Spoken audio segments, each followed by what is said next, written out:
हे आमचं महायुती सरकारचं दुसरं हिवाळी अधिवेशन आहे आणि एकंदरीत 14 दिवसाचा कालावधी, त्यापैकी सुट्या सोडून 10 दिवसामध्ये कामकाज झालं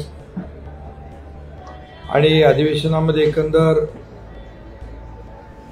नवीन 17 विधेयकं मांडण्यात आली, त्यापैकी 12 मंजूर झाली। महत्त्वाचं विधेयक म्हणजे आपलं लोकायुक्त विधेयक मंजूर झालं। गेल्या वर्षी हिवाळी अधिवेशनातच हे विधेयक विधानसभेत मंजूर झालं होतं, परंतु तब्बल वर्षभरानंतर ते विधान परिषद मंजूर करण्यात आलं।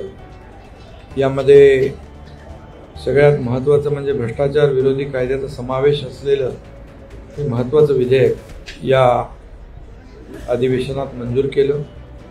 याशिवाय महाराष्ट्र वस्तू सेवा कर, चिटफंड सुधारणा, कॅसिनो निरसन अशी अनेक विधेयकं मंजूर झालेली आहेत।